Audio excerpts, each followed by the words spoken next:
आपण काय करू बघा, आजच्या लेक्चरमध्ये एक महाराष्ट्राच्या भूगोलमध्ये एक नवीन कंटेंट तुमचा आजपासून आपण सुरू करूया। पाठीमागच्या काही तासामध्ये आपण काय केलं बघा, रिव्हर सिस्टम नावाचं प्रकरण या ठिकाणी मी तुमचं सुरू केलेलं आहे। आणि या रिव्हर सिस्टममध्ये मला वाटतं मी गोदावरी नदी तुमची काय केली बघा, त्या ठिकाणी पूर्णपणे संपवलेली आहे। बरोबर आहे, गोदावरी। आता आजच्या या तासामध्ये गोदावरीच्या नंतर एक महाराष्ट्रामध्ये सर्वात महत्त्वाची उपनदी आहे, उपनाव घेतलं बरं मी, उपनदी। तर या उपनदीचं नाव त्या ठिकाणी लक्षात ठेवू चला बघा, ठीक आहे। काय म्हणताय सर, इतिहास थांबा बघू आपण, अमोल जाधव 2 मिनिटं वेट करा, ठीक आहे।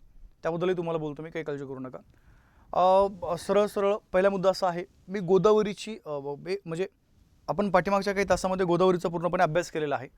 आता गोदावरीच्या नंतर महाराष्ट्रामध्ये अजून एक महत्त्वाची उपनदी आहे, जिचं त्या ठिकाणी नाव लक्षात ठेवू चला बघा, भीमा नदी। काय नाव त्या ठिकाणी, भीमा नदी। आता तुम्ही म्हणता सर भीमा तर या ठिकाणी आम्हाला मुख्य नदी वाटते, बिलकुल नाही आहे। भीमा ही त्या ठिकाणी मुख्य नदी नाही आहे। तर वास्तविकता लक्षात ठेवू चला, भीमा ही उपनदी आहे। पण झालंय काय बघा, लक्षात ठेवू चला, भीमा ज्या नदीची उपनदी आहे, या भीमाने काय केलं माहिती आहे का, त्या नदीपेक्षाही जास्त, काय बोललो तुम्हाला मी, भीमाने काय केले, त्या नदीपेक्षाही जास्त, म्हणजे भीमा ही जर कृष्णाची उपनदी आहे तर भीमाने काय केलं बघा, कृष्णा नदीपेक्षाही जास्त प्रदेश या ठिकाणी आपल्या महाराष्ट्राचा व्यापलेला आहे। त्यामुळे तुम्हाला काय करावं लागतं बघा, त्या ठिकाणी या भीमाचा इथं वेगळा अभ्यास जो आहे तो वेगळा अभ्यास त्या ठिकाणी करावा लागतो, ठीक आहे। चलो पहिला मुद्दा, हो झालं, मी बोललोय त्याबद्दल। जे मुलं आज नवीन आहेत काही काळजी करू नका। 2 महत्त्वाची सूचना बघा नवीन विद्यार्थ्यांसाठी, झालेले तुम्हाला सर्व लेक्चर रेकॉर्डेड फॉर्मॅटमध्ये उपलब्ध करून दिले जातील, डोंट वरी, काही काळजी करू नका। हा पहिला मुद्दा। आणि दुसरा एक मुद्दा असा आहे की जे मुलं नवीन आहेत, पाठीमागं जेवढं आपलं शिकून झालंय ते फर्स्ट ट्रॅकमध्ये एकदा रिव्हिजन घेईल तुमची मी, म्हणजे रेकॉर्डेडमध्ये पण राहील आणि ते रिव्हिजन त्या ठिकाणी पूर्णपणे घेतलं जाईल। आता फक्त कमेंट्स करण्यापेक्षा आता कंटेंटकडे लक्ष द्या बघा। एक महत्त्वाच्या नदीबद्दल इथं बोलतो मी, ज्या नदीचं नाव लक्षात ठेवू चला, भीमा नदी। आता नदी कोणती पण असू द्या, तुम्हाला मी पाठीमागे सांगितलं होतं आपल्याला आपले पॉईंट त्या ठिकाणी सोडायचे नाही येतं। मग ते आपण ज्याला म्हणूया त्या ठिकाणी बघा आपले पॉईंट कोणते। पहिला मुद्दा, तुम्हाला नदी कोणती असू द्या, गोदावरी असेल, भीमा असेल, कृष्णा असेल, तापी असेल, जे काय असेल ते, त्या नदीचा उगम जो आहे तो उगम त्या ठिकाणी काय पाहिजे बघा, तुमचा क्लिअर पाहिजे, उगम नेमकं कुठं झाली। सेकंड मुद्दा बघा, प्रवाहाची दिशा जी आहे ती दिशा तुमची क्लिअर पाहिजे। त्यानंतर प्रवाहित जे राज्य आहे तर ते राज्य तुमचे क्लिअर पाहिजे। त्यानंतर बघा प्रवाहित जिल्हे, म्हणजे ती नदी नेमकं किती जिल्ह्यातून वाहते तो एक वेगळा मुद्दा। त्यानंतर त्या नदीचं क्षेत्रफळ, आता क्षेत्रफळ 2 तुम्हाला पाहिजेत, एक इंडिया म्हणजे भारतातलं, आणि सेकंड मुद्दा लक्षात ठेवू बघा, सेकंड आहे तुमचं क्षेत्रफळ कुठलं बघा, त्या ठिकाणी महाराष्ट्रातलं, तो एक वेगळा मुद्दा। त्यानंतर त्या नदीची लांबी तुमची क्लिअर पाहिजे, लांबी पण 2, एक भारतातील लांबी आणि सेकंड लक्षात ठेवू त्या ठिकाणी सेकंड तुमची आहे बघा कुठली, या ठिकाणी महाराष्ट्रामध्ये लांबी। आणि ती जी नदी आहे त्या नदीचा जो तुमचा राजकीय प्रवास आहे, हा राजकीय प्रवास कसा पाहिजे बघा, त्या ठिकाणी पूर्णपणे क्लिअर पाहिजे। म्हणजे नदी कोणतीही असू द्या, त्या नदीचे हे जे 3-4 पॉईंट आहेत, हे 3-4 पॉईंट त्या ठिकाणी तुमचे इथं क्लिअर असणं आवश्यक आहे बघा। आता त्यानंतर राजकीय प्रवासानंतर त्या नदीच्या खोऱ्यामध्ये मृदा कोणती आहे, त्या मृदेमध्ये मग त्या ठिकाणी पिकं कोणती आपण घेतो, त्यानंतर त्या नदीच्या खोऱ्यामध्ये खनिजं कोणती आहेत, त्यानंतर ती जी नदी आहे बघा त्या नदीच्या खोऱ्यामध्ये वीज केंद्र कोणते कोणते आहेत, त्या नदीच्या काठावरती प्रमुख धरणं कोणते कोणते आहेत, मग त्या नदीच्या उपनद्या कोणत्या कोणत्या, त्यानंतर उपनद्यांची सविस्तर माहिती, मुख्य नदी आणि उपनद्या यांचा संगम, आणि बाकी इतर जनरल माहिती, एवढे तुम्हाला पॉईंट त्या नदीबद्दल प्रॉपरली या ठिकाणी माहीत असणं आवश्यक आहे। काय बोललो मी, प्रॉपरली। आता एक पहिला मुद्दा, आता सुरुवात करू बघा आपण त्या ठिकाणी तुमच्या एक एक मुद्द्याला। पहिला माझा एक पॉईंट लक्षात ठेवतो बघा, सुरुवात आपण या ठिकाणी करतोय भीमाला। मग आता एक हे पॉईंट आपल्याला सोडायचे नाही येतं, पण हे पॉईंट त्या ठिकाणी पाहत असताना अजून एक वेगळा तुम्हाला मुद्दा बोललो तुम्ही, नदी कोणती असू द्या त्या नदीचे डायग्राम आपल्या समोर पाहिजे बघा। मग जर आपण भीमा नदीबद्दल बोललो तर भीमा नदीचा उगम हा पुणे जिल्ह्यामध्ये आहे, कोणत्या बघा, पुणे। त्यानंतर पुण्याच्या या भागामध्ये आपण जर गेलो तर इथं एक अहमदनगर जिल्हा पण आहे, कोणता बोललो, अहमदनगर। आणि जर तुम्ही अहमदनगरच्या इकडं या परिसरामध्ये गेले, या भागामध्ये, तर तुम्हाला एक वेगळा पण जिल्हा त्या ठिकाणी पाहायला मिळतो बघा, ज्या जिल्ह्याचं नाव लक्षात ठेवला त्या ठिकाणी सोलापूर जिल्हा। काय बोललो मी, सोलापूर। म्हणजे पहिला एक भाग आपण जर बघितलं, पुणे, अहमदनगर आणि सोलापूर अशा 3 जिल्ह्यामध्ये तुम्हाला त्या ठिकाणी या नदीचा पूर्णपणे जो प्रवास आहे तो प्रवास पाहायला मिळतो बघा। एकदा मी नाव देऊन टाकतो, या ठिकाणी पुणे जिल्हा, या भागामध्ये आहे बघा अहमदनगर जिल्हा, आणि या भागामध्ये आहे बघा त्या ठिकाणी तुमचा कोणता जिल्हा, सोलापूर जिल्हा. तर असा पूर्णपणे 3 जिल्ह्यामधनं ही नदी जी आहे ती नदी त्या ठिकाणी प्रवास करते. आता एकंदरीत आपण जर बघितलं तर पहिला भाग लक्षात ठेवायचा झालंय काय, मी तुम्हाला मगाशी एक वाक्य बोललो होतो की भीमा ही मुख्य नदी नाही आहे, ती उपनदी आहे. काय बोललं बघा, उपनदी. मग आता पुणे जिल्ह्यामध्ये आपण जर बघितलं प्रॉपर आपण माहिती घेऊया हिचा प्रवास कसा बघा, पुणे थोडासा अहमदनगर डायरेक्ट सोलापूर, ओके, आणि सोलापूरमध्ये आल्यानंतर थोडंसं एका ठिकाणी चंद्रकोळीचा आकार प्राप्त करते आणि तिथून आकार प्राप्त करून काय होतं माहिती आहे का, लगेच लक्षात ठेवायला ती नदी जी आहे ती प्रवेश करते या ठिकाणी कर्नाटक राज्यामध्ये. कोणत्या राज्यामध्ये बघा, कर्नाटक. आणि या कर्नाटकमध्ये एक नदी आहे बघा ज्या नदीचं नाव लक्षात ठेवायला कृष्णा नदी. म्हणजे कृष्णा नदी ही महाराष्ट्रामध्ये उगम पावते, महाराष्ट्रामधून ही वाहत त्या ठिकाणी कर्नाटकमध्ये जाते, कर्नाटकमधून तेलंगणामध्ये, पुढे आंध्र प्रदेशमध्ये. म्हणजे वास्तविकता लक्षात ठेवायला भीमा ही जी नदी आहे, भीमा नदी या ठिकाणी कृष्णाला मिळते कर्नाटकमध्ये. याचा अर्थ लक्षात ठेवायला काय, भीमा ही त्या ठिकाणी कृष्णाची उपनदी आहे. हा तुमचा एक वेगळा मुद्दा तुम्हाला त्या ठिकाणी माहीत असणं आवश्यक आहे म्हणजे आहे. ओके, चला आता एक एक पॉईंट त्या ठिकाणी लक्षात ठेवायला बघा. पहिला मुद्दा, आपण त्या ठिकाणी वेगवेगळ्या एक्झामची तयारी करतोय. MPSC असेल, सरळ सेवा असेल, तुमच्या त्या ठिकाणी शिक्षक भरती असेल, IBPS असेल, TB जे काय असेल ते तुमचं, आपले सिलेबस कधी बदलत नाही, हा तुम्ही पॉईंट लक्षात ठेवा. चला मग आता पहिला मुद्दा तुम्हाला उगम क्लिअर करायचा बघा. तर भीमा नदीचा जो उगम झालाय तो उगम झाला त्या ठिकाणी सरळ सरळ लक्षात ठेवा. चला, उगम आहे पुणे जिल्ह्यामध्ये. पुणे जिल्ह्यामध्ये आंबेगाव नावाचा तालुका आहे बघा. कोणता बोललोय मी, आंबेगाव. आणि या आंबेगाव तालुक्यामध्ये लक्षात ठेवा चला भीमाशंकर नावाचं एक ठिकाण आहे. या भीमाशंकर नावाच्या ठिकाणावरती काय झालं बघा, त्या ठिकाणी ही नदी उगम पावलेली आहे.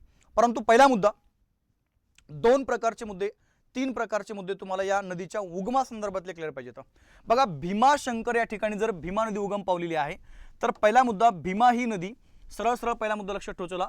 या भीमाशंकरच्या इकडं खाली आपण जर आलो बघा, एक खंडाळ्याचा घाट आहे बघा. काय बोललोय, खंडाळ्याचा घाट. म्हणजे आपण जर विचार केला तर या बाजूला त्या ठिकाणी अरबी समुद्र पण आहे. काय बोललो बघा, अरबी समुद्र. म्हणजे पहिला माझा मुद्दा लक्षात ठेवा. आता जर आपण बघितलं आणि इथं समुद्र सपाटी, आपण याच्याबद्दल बोलूया. म्हणजे झालंय काय बघा, भीमा नदी ज्या ठिकाणी उगम पावली ते ठिकाण कोणतं बघा, भीमाशंकर. मग भीमाशंकर हे ठिकाण खंडाळ्याच्या उत्तरेकडं, काय बोललो बघा, खंडाळ्याच्या उत्तरेकडं तुम्हाला पाहायला मिळते 40 किलोमीटर अंतरावरती. काय बोललो मी, 40 किलोमीटर अंतरावरती. आणि अरबी समुद्रापासून पूर्वेकडं तुम्हाला पाहायला मिळतं बघा 80 किलोमीटर अंतरावरती. आणि समुद्र सपाटीपासून उंचीचा आपण जर विचार केला तर 975 मीटर उंच. किती बोललो मी, 975 मीटर. म्हणजे पहिला भाग लक्षात ठेवतो आपण असं म्हणू शकतो की भीमा नदी खंडाळ्याच्या उत्तरेकडे 40 किलोमीटर अंतरावरती उगम पावते, अरबी समुद्रापासून पूर्वेकडे 80 किलोमीटर अंतरावरती उगम पावते आणि समुद्र सपाटीपासून उंच 975 मीटरवरती त्या ठिकाणी काय होतं बघा, ही जी नदी आहे ही नदी त्या ठिकाणी उगम पावते. हा एक वेगळा मुद्दा आपल्याला त्या ठिकाणी माहिती असणं आवश्यक आहे. म्हणजे उगम फक्त तुम्हाला भीमाशंकरच लक्षात नाही ठेवायचा, कारण की आता थोडंसं परीक्षा पद्धती बदललेली आहे आणि या बदलत्या पॅटर्ननुसार तुम्हाला तुमच्या अभ्यासामध्ये काही ना काहीतरी चेंजेस करावं लागेल. जर तुम्ही तसाच पहिल्यापासून जे आपलं काय म्हणतो त्याला एक रट्टा जर मारत आले, त्याच्यामध्ये काही बदल जर नाही केला तर आपल्याला मार्क येत नाही येतं. तर मग या ठिकाणी बघा, जर तुम्हाला मार्किंग किंवा या ठिकाणी जर स्कोअर करायचा आहे तर ह्या गोष्टी लक्षात ठेवायच्या. काय बोललो तुम्हाला मी, भीमा नदीचं उगम स्थान हे लक्षात ठेवायचं बघा. समुद्र सपाटी जी आहे या समुद्र सपाटीपासून उंचीवरती आहे बघा 915 मीटर, 975 मीटर उंच. त्यानंतर खंडाळ्याच्या घाटापासून उत्तरेकडे 40 किलोमीटर आणि अरबी समुद्रापासून पूर्वेकडे किती बघा त्या ठिकाणी 80 किलोमीटर अंतरावरती भीमाशंकर आहे. आणि या ठिकाणी काय झालंय, या नदीचा उगम झाला ती म्हणजे तुमची भीमा नदी. सेकंड मुद्दा या आता प्रवाहाची दिशा. मग प्रवाहाची दिशा महाराष्ट्रामध्ये पश्चिमेकडून पूर्वेकडे आहे. तसं आपण जर विचार केला बघा, वायव्य ते आग्नेय होतं, परंतु फायनली आपण जर बघितलं तर पश्चिम पूर्व तुम्हाला काय करायचं बघा, त्या ठिकाणी या नदीचं कन्सिडर करायचं. सेकंड मुद्दा बघा, प्रवाहित राज्य तुमच्या समोर आहे तर 2 राज्य, महाराष्ट्र आणि कर्नाटक. मी तुम्हाला पाठीमागे बऱ्याचदा बोललो बघा, मी जर नदीची डायग्राम जर तुमच्या समोर असेल तर 50 ते 60% पॉईंट नदीचे तुमचे तिथंच क्लिअर होता. काय पाहिजे बघा, डायग्राम तुमच्या समोर पाहिजे. ठीक आहे, आता बघा डायग्राम आपल्या समोर आहे तर मॅक्झिमम त्या ठिकाणी काय होतं बघा, आपले मुद्दे इथंच क्लिअर व्हायला लागले तर ओके. मग आता जर तुम्ही भीमा नदीच्या प्रवाहित जर त्या ठिकाणी राज्याबद्दल बोलले तर 2 राज्य आहेत सरळ त्या ठिकाणी, महाराष्ट्र आणि कर्नाटक. जर तुम्ही प्रवाहित जिल्ह्याबद्दल बोलले तर 3 जिल्हे, पुणे, अहमदनगर आणि सोलापूर, संपला विषय. जर तुम्ही या नदीच्या क्षेत्रफळाबद्दल बोलले तर पहिला माझा एक भाग लक्षात ठेवतो, या 2 राज्यामध्ये म्हणजे महाराष्ट्र आणि कर्नाटकमध्ये ह्या भीमा नदीचं जे क्षेत्रफळ आहे ते लक्षात ठेवा. चला, म्हणजे भारताच्या एकूण क्षेत्रफळापैकी काय केलं बघा, भीमा नदीने जवळजवळ लक्षात ठेवा. चला, 2 राज्यामध्ये म्हणजे महाराष्ट्र आणि आपण जर कर्नाटक बद्दल बोललो तर या 2 राज्यामध्ये काय केलं बघा, महाराष्ट्र आणि कर्नाटक या 2 राज्याच्या एकूण भूभागाचा जवळजवळ 77,000 चौरस किलोमीटर भाग व्यापलाय. किती बोलले मी, 77,000 चौरस किलोमीटर. म्हणजे महाराष्ट्र आणि कर्नाटक या 2 राज्यामध्ये हिचं एकूण जे काही क्षेत्रफळ आहे ते लक्षात ठेवा. 77,000 चौरस किलोमीटर तुम्हाला भीमाचं एकूण त्या ठिकाणी क्षेत्रफळ सांगावं लागेल. पैकी आपण जर फक्त महाराष्ट्राबद्दल बोललो तर महाराष्ट्रामध्ये 46,184 चौरस किलोमीटर क्षेत्रफळ या नदीचं आहे. म्हणजे महाराष्ट्राच्या एकूण भूभागापैकी काय केलं बघा, भीमा नदीने 15% भाग व्यापलाय. किती टक्के बोललो मी, 15%. 2 राज्याचा आपण जर विचार केला बघा, महाराष्ट्र कर्नाटक 77,000 चौरस किलोमीटर आहे.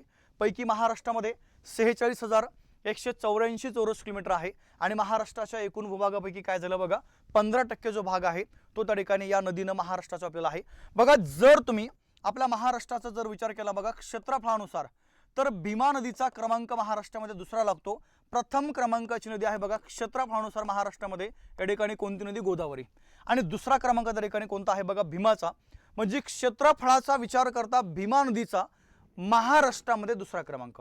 हा तुमचा पहिला पॉईंट क्लिअर पाहिजे. कशानुसार बघा त्या ठिकाणी, या क्षेत्रफळानुसार.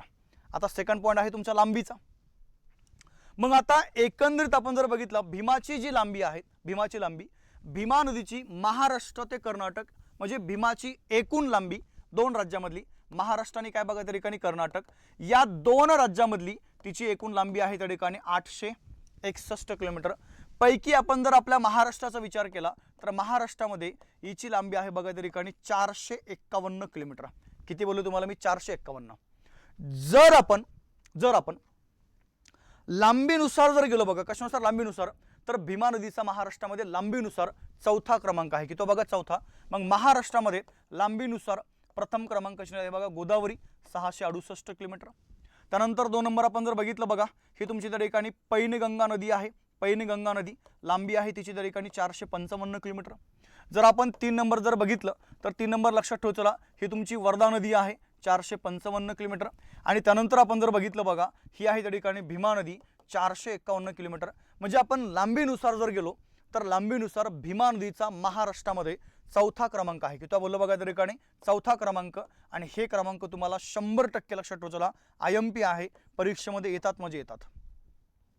जर तुम्ही क्षेत्रफळानुसार गेले तर क्रमांक दुसरा आणि जर आपण लांबीचा विचार केला तर 4था क्रमांक तुम्हाला भीमाचा आपल्या महाराष्ट्रामधला सांगावा लागणार आहे. ओके. त्यानंतर पुढचा भाग लक्षात ठेवा. चला बघा, राजकीय विस्ताराचा. इथपर्यंत आपण क्लिअर आलोय. उगम लक्षात ठेवा. चला, भीमाशंकर प्रवाहाची दिशा पश्चिमेकडून पूर्वेकडे आहे. प्रवाहित राज्य 2 आहेत, महाराष्ट्र कर्नाटक. प्रवाहित जिल्हे 3 आहेत, पुणे, अहमदनगर, सोलापूर. त्यानंतर क्षेत्रफळ 2 राज्यामधलं म्हणजे महाराष्ट्र आणि कर्नाटकमधलं 77,000 चौरस किलोमीटर. पैकी महाराष्ट्रामध्ये 46,184. महाराष्ट्राच्या एकूण भूभागापैकी 15% भाग नदीने व्यापलाय आणि क्षेत्रफळाचा विचार करता महाराष्ट्रातली दुसऱ्या क्रमांकाची नदी. त्यानंतर बघा, आपण जर लांबीबद्दल बोललो तर 2 राज्यामधील लांबी आहे 861 किलोमीटर. पैकी महाराष्ट्रामध्ये 451 किलोमीटर. आपण जर लांबीचा विचार केला, गोदावरी, पैनगंगा आणि वर्धा यानुसार 4थ्या क्रमांकाची नदी. म्हणजे एरियानुसार दुसरा क्रमांक आणि लांबीनुसार 4था क्रमांक. आता आपण आलोय तुमच्या शेवटच्या मुद्द्याकडे, राजकीय विस्ताराकडे. 2 मिनिटं माझ्या बोलण्याकडे लक्ष द्या. हा राजकीय विस्तार आपल्यासाठी सगळ्यात महत्त्वाचा आहे. मी तुम्हाला पाठीमागे पण बोललो होतो, जर तुम्हाला एखाद्या नदीचा अभ्यास करायचा आहे तर नदीचा अभ्यास करण्याच्या अगोदर त्या नदीचा राजकीय विस्तार आपल्यासाठी मोस्ट इम्पॉर्टंट आहे. तो तुम्हाला त्या ठिकाणी माहीत असणं आवश्यक आहे. बघा, झालंय काय, पुणे जिल्ह्यामध्ये आंबेगाव तालुक्यामध्ये जो भीमाशंकरचा डोंगर आहे ज्याची उंची समुद्र सपाटीपासून 975 मीटर, खंडाळ्याच्या घाटापासून उत्तरेकडे 40 किलोमीटर आणि अरबी समुद्रापासून पूर्वेकडे 80 किलोमीटर आहे बघा, त्या ठिकाणी काय झाले, ही नदी उगम पावली, ती म्हणजे भीमा नदी. यापुढे मग आता भीमा नदीचा आपण जर विचार केला बघा, पुढे सरळ सरळ पुणे जिल्ह्यामधनं या ठिकाणी आली, त्या ठिकाणी अहमदनगरमध्ये. अहमदनगरमधून काय केलं बघा, तिनं प्रवेश केला सोलापूरमध्ये. आणि ज्यावेळेस ही नदी सोलापूरमध्ये आली बघा, सोलापूरमध्ये एक ठिकाण आहे पंढरपूर नावाचं बोललंय, काय त्या ठिकाणी पंढरपूर. या पंढरपूर शहराला काय केलं बघा, तिनं त्या ठिकाणी चंद्रकोरीचा आकार प्राप्त केला पंढरपूर शहरामध्ये. कोणता आकार बोललो? चंद्रकोरीचा.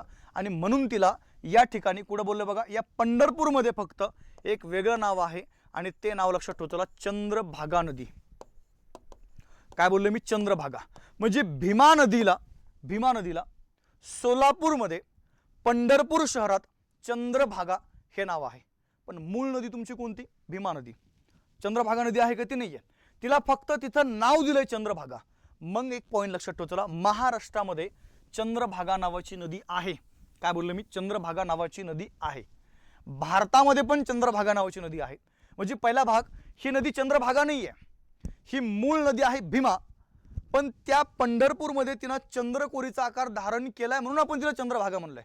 मग आपण जर आपल्या महाराष्ट्राचा विचार केला बघा, तर महाराष्ट्रामध्ये अमरावती जिल्ह्यामध्ये, काय बोललो बघा, अमरावती हा जो जिल्हा आहे, या अमरावती जिल्ह्यामध्ये एक नदी आहे बघा, पूर्णा नदी. कोणती बोलले? पूर्णा, जी तापीची उपनदी आहे.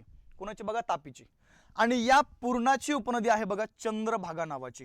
चंद्रभागा. आणि ह्या चंद्रभागा नदीच्या काठावरती या अमरावती जिल्ह्यामधलं महत्त्वाचं एक शहर आहे बघा, ज्या शहराचं नाव लक्षात ठेवतो, अचलपूर. म्हणजे पहिला माझा मुद्दा हा क्लिअर पाहिजे की महाराष्ट्रामध्ये चंद्रभागा नावाची नदी आहे आणि ती तुम्हाला अचलपूरमध्ये म्हणजे अमरावतीमध्ये पाहायला मिळते. ती पूर्णाची उपनदी आहे, ही चंद्रभागा नाही आहे. ही नदी आहे भीमा. आपण तिला फक्त पंढरपूरमध्ये काय म्हणलंय? चंद्रभागा म्हणलंय. मग आता इथं तिनं काय केलं माहिती आहे का? चंद्रभागा नाव प्राप्त केलं आणि पुन्हा तिनं पंढरपूर सोडलं आणि पुन्हा काय केलं बघा? भीमा नाव प्राप्त केलं. आणि लक्षात ठेव चला, सोलापूरमधून ही नदी गेली कर्नाटकमध्ये आणि कर्नाटकमध्ये ही उत्तरेकडून बोललोय मी, राज्य काय दिशा कोणती? उत्तरेकडनं. काय झालं माहिती आहे का? उत्तरेकडनं कर्नाटकमध्ये एक जिल्हा आहे, ज्या जिल्ह्याचं नाव लक्षात ठेव चला, रायचूर जिल्हा. आणि या रायचूर जिल्ह्यामध्ये एक ठिकाण आहे बघा, ज्या ठिकाणचं तुम्हाला नाव माहित पाहिजे, कुरुगुडी नावाचं. काय बोललो बघा? कुरुगुडी. या कुरुगुडी या ठिकाणी जाऊन ही नदी कृष्णा नदीला मिळाली उत्तरेकडनं. हा एक पॉईंट तुम्हाला माहीत असणं आवश्यक आहे. म्हणजे इथपर्यंत आपले पॉईंट काय झाले बघा, भीमाचे क्लिअर झाले. आता या इकडं मृदा, पिके, खनिज आणि वीज केंद्र आणि धरणाबद्दल. चला, आपण जर भीमाचा विचार केला बघा, तर भीमा नदीच्या खोऱ्यामध्ये आता हे तुमचे 2-3 जिल्हे बघा. इथं तुम्हाला मला सांगा, काय जांभी मृदा पाहायला मिळते का? नाहीये. काय तांबडी मृदा आहे का? बिलकुल नाहीये. पांढरी मृदा आहे का? बिलकुल नाहीये. सरळ सरळ इथं तुमची मृदा आहे बघा, कोणती या ठिकाणी? गाळाची मृदा, किंवा जिला आपण त्या ठिकाणी रेगूर मृदा म्हणूया. ही तुम्हाला या भीमाच्या खोऱ्यामध्ये, या भागामध्ये पाहायला मिळते. या रेगूर मृदेमध्ये, भीमा नदीच्या खोऱ्यामध्ये प्रमुख पीक आहे तुमचं ऊस. ठीक आहे. खनिजांचा इथं काही विषय येणार नाहीये. वीज केंद्र 2 आहेत, पुणे जिल्ह्यामध्ये वीर आणि पुणे जिल्ह्यामध्ये अजून एक लक्षात ठेवचला बघा, भाटघर नावाचं. आणि सोलापूरमध्ये इथं आहे बघा उजनी नावाचं. असे 3 तुम्हाला जलविद्युत केंद्र या नदीच्या खोऱ्यावरती पाहायला मिळतात. आणि धरण जर तुम्ही बघितलं बघा, तर प्रॉपर भीमा नदीच्या काठावरती, प्रॉपर बोललो बरं मी, प्रॉपर भीमा नदीच्या काठावरती एक धरण आहे. आणि ज्या धरणाचं नाव लक्षात ठेवचला, आपण ज्याला उजनी धरण म्हणूया, जे तुम्हाला पाहायला मिळतं बघा त्या ठिकाणी कुठे? सोलापूर जिल्ह्यामध्ये. कुठे बोललो मी? सोलापूर जिल्ह्यामध्ये. इथपर्यंत क्लिअर सर्वांना? आता आपल्यासाठी सगळ्यात महत्त्वाचा मुद्दा आहे बघा, या भीमाच्या उपनद्या, त्याच आपल्यासाठी सगळ्यात महत्त्वाच्या असतात. आता 1-2 मिनिटं माझ्या बोलण्याकडे लक्ष द्या. उपनद्या कशा? आता एक पहिला मुद्दा मला सांगा, भीमा जर महाराष्ट्रामध्ये पूर्वेकडे वाहते, मग जर ही नदी पूर्वेकडे वाहत असेल तर या नदीला मिळणाऱ्या ज्या काही उपनद्या आहेत, एक तर दक्षिणेकडून म्हणजे इकडनं, किंवा एक तर त्या ठिकाणी उत्तरेकडून म्हणजे उजव्या हाताने, किंवा दक्षिणेकडून म्हणजे काय बघा, इथं सरळ सरळ उत्तरेकडून म्हणजे डाव्या हाताने आणि दक्षिणेकडून म्हणजे काय बघा त्या ठिकाणी उजव्या हाताने मिळतील. हा एक वेगळा भाग आपल्याला या ठिकाणी माहीत असणं आवश्यक आहे बघा. मग आता जर तुम्ही उत्तरेचा विचार केला बघा, उत्तर साईडचा, उत्तरेकडून किंवा डाव्या हाताने तिला ज्या उपनद्या मिळतात त्यांच्याबद्दल आपण थोडक्यात बोलूया. काय बोललो मी? उत्तरेकडून किंवा डाव्या हाताने तिला ज्या उपनद्या मिळतात, आपण थोडक्यात त्या नद्यांच्या बद्दल त्या ठिकाणी चर्चा करू बघा. तर पहिला भाग लक्षात ठेवचला आपण जर बघितलं तर इथे एक महत्त्वाची उपनदी आहे बघा, ज्या नदीचं नाव लक्षात ठेवचला आपण जिला म्हणूया, सरळ सरळ पुणे जिल्ह्यामधली आहे ती. आणि ती तुमची नदी आहे बघा, घोड नावाची नदी. काय बोललो मी? घोड. मग या घोड नदीच्या 2 उपनद्या, एक आहे मीना नावाची, काय बोललो बघा? मीना. आणि अजून एक आहे त्या ठिकाणी कुकडी नावाची उपनदी. काय बोललो मी? कुकडी. 2 पॉईंट आपले प्रॉपरली माहीत पाहिजेत. घोड नदी महत्त्वाची आहे आणि या घोडच्या 2 प्रमुख उपनद्या, एक म्हणजे कोणती बघा त्या ठिकाणी कुकडी नावाची आहे, आणि सेकंड आपण जर बघितलं तर त्या ठिकाणी कोणती बघा? मीना नावाची. ह्या 2 उपनद्या तुम्हाला त्या ठिकाणी या घोड नदीच्या माहीत असणं आवश्यक आहे. आता लक्षात ठेवा चला. सेकंड आहे बघा, अहमदनगर जिल्ह्यामधून येणारी एक नदी आहे, ज्या नदीचं नाव लक्षात ठेवा चला, जी या भीमाची सगळ्यात महत्त्वाची उपनदी आहे बघा, आणि ती आहे त्या ठिकाणी सीना नदी. कोणती बोललो मी? सीना. आता या सीनाची पण त्या ठिकाणी सोलापूरमध्ये एक उपनदी आहे, सोलापूर जिल्ह्यामध्ये, ज्या नदीचं नाव लक्षात ठेवा चला आपण, जिला भोगावती म्हणतोय. हां, आता इथे एक वेगळा मुद्दा आहे बरं का. कोल्हापूर जिल्ह्यामधली भोगावती वेगळी, ती पंचगंगा मधली नदी, पंचगंगा. पण आता ही सीना नदीची सोलापूरमधली भोगावती वेगळी, हा एक वेगळा मुद्दा तुम्हाला त्या ठिकाणी माहीत असणं आवश्यक आहे, म्हणजे आहे बघा. ठीक आहे, चलो. त्यानंतर बघा, जर तुम्ही दक्षिण साईडचा विचार केला तर एक नदी आहे बघा, भामा नावाची नदी. कोणती बोलले? भामा. भामाच्या नंतर आपण जर बघितलं तर पुणे जिल्ह्यामध्येच त्या ठिकाणी इंद्रायणी नावाची उपनदी आहे. त्यानंतर आपण जर बघितलं बघा, पवना नावाची नदी आहे, पवना. त्यानंतर आपण जर बघितलं तर करहा नावाची उपनदी आहे. त्यानंतर आपण जर बघितलं बघा तर मुळा आणि मुठा ह्या पण उपनद्या त्या ठिकाणी इथं मिळतात. तो एक भाग तुम्हाला या ठिकाणी माहीत असणं आवश्यक आहे, मुळा मुठा. म्हणजे एकंदरीत आपण जर बघितलं बघा, या भीमा नदीला ज्या उपनद्या मिळतात, भामा, इंद्रायणी, पवना, करा, मुळा मुठा. ओके.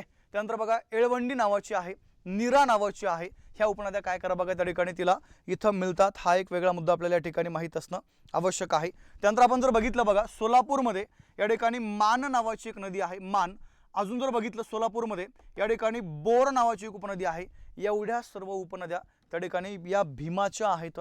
हा एक वेगळा मुद्दा आपल्याला या ठिकाणी माहीत असणं आवश्यक आहे. आणि आता आपल्याला अभ्यास करायचा आहे एक एक नदीचा. पहिला मुद्दा, ह्या उपनद्या भीमाच्या आहेत, हा तुमचा मुद्दा क्लिअर पाहिजे. मग आता जर तुम्ही त्या उपनद्यांचा जर विचार केला बघा, तर 2-3 महत्त्वाच्या आहेत, 2-3. बाकी जनरली आपण बघूया. मग त्या 2-3 उपनद्या कोणत्या बघा. त्यातली तुमची पहिली उपनदी आहे बघा त्या ठिकाणी, सरळ सरळ घोड नावाची उपनदी. कोणती बोललो मी? घोड. जी आपल्यासाठी सगळ्यात महत्त्वाची आहे, घोड. किंवा चला आपण सुरुवात करूया सीनाबद्दल. सीना ही जी नदी आहे बघा, ती त्या ठिकाणी या भीमाची प्रमुख उपनदी आहे, कारण की तिच्या काठावरती महाराष्ट्रामधलं सर्वात मोठं शहर म्हणजे कोणतं बघा? अहमदनगर हे शहर त्या ठिकाणी वसलेलं आहे. पहिला माझा एक पॉईंट लक्षात ठेवा. चला बघा, आपण तिचा जर उगम बघितला तर अहमदनगर जिल्ह्यामध्ये जो त्या ठिकाणी हरिश्चंद्र डोंगर आहे बघा, हरिश्चंद्राच्या डोंगरामध्ये काय झालंय, या ठिकाणी ही नदी उगम पावलेली आहे, ती म्हणजे सीना. त्यानंतर आपण जर बघितलं, या नदीची एकूण लांबी लक्षात ठेवा चला 375 किलोमीटर आहे. आणि सीना ही नदी अहमदनगर आणि सोलापूर ह्या 2 जिल्ह्यामधून प्रवास करते आणि शेवटी उत्तरेकडून एक ठिकाण आहे बघा, ज्या ठिकाणचं नाव लक्षात ठेवा चला आपण, ज्याला कुंडल म्हणूया. या ठिकाणी काय होते बघा, त्या ठिकाणी ती या भीमा नदीला मिळते. आणि सेकंड जर आपण पार्ट बघितला तर महाराष्ट्रातलं सगळ्यात मोठं शहर जे क्षेत्रफळाने, ते म्हणजे कोणतं बघा? अहमदनगर हे जे शहर आहे, अहमदनगर जिल्हा मोठा. शहरबद्दल जर बोललो मी तर शहर हे त्या ठिकाणी या सीना नदीच्या काठावरती आहे. हा एक वेगळा भाग आपल्याला माहीत पाहिजे. त्यानंतर 2 नंबर आहे बघा तुमची घोड नदी. पुणे जिल्ह्यामध्ये एक गावडेवाडीचं डोंगर आहे जुन्नरमध्ये, त्या ठिकाणी ती उगम पावली. त्यानंतर बघा, एकूण लांबी लक्षात ठेवा चला 170 किलोमीटर. आणि शेवटी जर आपण बघितलं बघा, ही जी काही घोड नदी आहे तिला 2 मगाशी बोलले त्या ठिकाणी मीना आणि कुकडी ह्या 2 नद्या मिळाल्या शिरूरमध्ये. आणि शेवटी या 3 नद्यांचं पाणी एकत्र आलं, घोड, मीना, कुकडी. आणि ह्या 3 नद्या उत्तरेकडून भीमाला मिळाल्या बघा, त्या ठिकाणी सरळ सरळ आपण ज्याला म्हणूया सांगवी दुमला या ठिकाणी अहमदनगर जिल्ह्यामध्ये. कुठं बघा? सांगवी दुमला. मग या घोडच्या काठावरती महाराष्ट्रातलं महत्त्वाचं शहर म्हणजे कोणतं बघा? शिरूर शहर. हा एक भाग लक्षात ठेवा चला. आणि जर तुम्ही मुळा मुठा, ज्या 2 सगळ्यात महत्त्वाच्या उपनद्या आहेत, मुळा मुठा या 2 नद्यांचा आपण जर बोललो बघा, तर या दोन्ही नद्यांचा उगम झाला सह्याद्रीच्या डोंगरामध्ये. मुळा मुठा ह्या 2 नद्या वेगवेगळ्या आहेत. पहिला हा भाग लक्षात ठेवा चला. म्हणजे एकंदरीत आपण जर बघितलं बघा, मुळा वेगळी आणि मुठा वेगळी. ठीक आहे. ह्या दोन्ही पण नद्या या ठिकाणी ज्यावेळेस पुणे शहरामध्ये येतात बघा, कोणत्या शहरामध्ये? पुणे. आणि पुणे शहरामध्ये आल्यानंतर म्हणजे मुळा आणि मुठा ह्या 2 नद्यांच्या काठावरती पुणे शहर आहे. आणि तिथून पुढं मग त्यांचा हा संयुक्त प्रवास आहे मुळा मुठा नावाचा. आणि हा संयुक्त प्रवास आहे बघा 128 किलोमीटरचा. किती बोललो त्या ठिकाणी? 128. म्हणजे मुळा मुठा नदीची एकूण लांबी त्या ठिकाणी किती आहे बघा? 128 सांगावे लागेल. आणि आपण जर बघितलं शेवटी ह्या 2 नद्या या रांजणगाव या ठिकाणी काय होतं बघा, या ठिकाणी उत्तरेकडून भीमाला मिळतात, दक्षिणेकडून भीमाला मिळतात. हा एक वेगळा पॉईंट लक्षात ठेवा चला. आपण जर बघितलं, पवना ही नदी मुळा नदीची उपनदी आहे. आणि आंबी मोसी ह्या मुठाच्या उपनद्यामुळे सांगावं लागतील. आणि महत्त्वाचं शहर म्हणजे कोणतं बघा? पुणे शहर, जे या ठिकाणी या मुळा मुठाच्या काठावरती आहे. अजून एक महत्त्वाची उपनदी आपण त्या ठिकाणी बघू शकतो बघा, त्या ठिकाणी आहे तुमची इंद्रायणी. आता इथं मी घेत नाही ती, परंतु इंद्रायणी लक्षात ठेवा चला. ज्या इंद्रायणीच्या काठावरती देहू आणि आळंदी हे महत्त्वाचे ठिकाणं आहेत. आता संपूर्ण आपण जर भीमाचा विचार केला तर भीमाच्या खोऱ्यामध्ये तुम्हाला काही महत्त्वाचे धरणं पाहायला मिळतील बघा. चला आता लक्ष द्या. डिंबे धरण आहे बघा त्या ठिकाणी सरळ घोड नदीच्या काठावरती पुणे जिल्ह्यामध्ये. माणिकडोह पुणे जिल्ह्यामध्ये नदी कुकडी आहे. त्यानंतर चाकसमान प्रकल्प बघा इंद्रायणी पुणे जिल्हा. पवना प्रकल्प पवना नदी पुणे जिल्हा. खडकवासला धरण मुठा नदी पुणे जिल्हा. पानशेत धरण आंबी नदी पुणे जिल्हा. मुळशी डॅम मुळा नदी पुणे जिल्हा. भाटघर एळवंडी पुणे जिल्हा. नीरा नदी पुणे जिल्हा. वीर धरण नीरा नदी पुणे जिल्हा. त्यानंतर बघा उजनी प्रकल्प भीमा नदी सोलापूर जिल्हा. त्यानंतर बुदिहाल प्रकल्प बोर नदी सोलापूर जिल्हा. आणि बरसगाव प्रकल्प मोसी नदी पुणे जिल्हा. म्हणजे हे मेन जे काही धरणं आहेत हे धरणं त्या ठिकाणी तुम्हाला या भीमाच्या पूर्णपणे त्या बेसिनमध्ये पाहायला मिळतील. आणि शेवटचा मुद्दा बघा आपण जर बघितलं या भीमा नदीच्या काठावरती किंवा तिचं पूर्णपणे जे खोरं आहे या खोऱ्याच्या काठावरती तुम्हाला महाराष्ट्रामध्ये काही महत्त्वाचे शहरं पाहायला मिळतील बघा. जसं पुणे शहर आहे मुळा मुठाच्या काठावरती. त्यानंतर बघा आपण जर राजगुरुनगरबद्दल बोललो तर हे शहर तुम्हाला भामाच्या काठावरती पाहायला मिळतं बघा. देहू आळंदी हे दोन महत्त्वाचे शहर आहेत इंद्रायणीच्या काठावरती. रांजणगाव मुळा मुठा. दौंड भीमा नदी. सोलापूर प्रॉपर भीमा नदी. पंढरपूर भीमा नदी. ओझर अष्टविनायकाचं आहे बघा कुकडी नदीच्या काठावरती आहे. सासवड जेजुरी बारामती कऱ्हा नदी. अहमदनगर सीना नदी. आणि शिरूर आहे बघा त्या ठिकाणी घोड नदीच्या काठावरती. हा एक वेगळा पॉईंट आपल्याला या भीमा खोऱ्यातील या काठावरल्या शहरांचा माहीत असणं आवश्यक आहे. आणि शेवटचा मुद्दा असा राहील की भीमा नदी आणि तिच्या ज्या काही उपनद्या आहेत यांचा संगम लक्षात ठेवा. चला पिंपळगाव या ठिकाणी भीमा आणि भामाचा संगम आहे. तुळापूर भीमा इंद्रायणी संगम आहे. भीमा आणि इंद्रायणी. त्यानंतर पुण्यामध्ये बघा मुळा मुठा संगम आहे.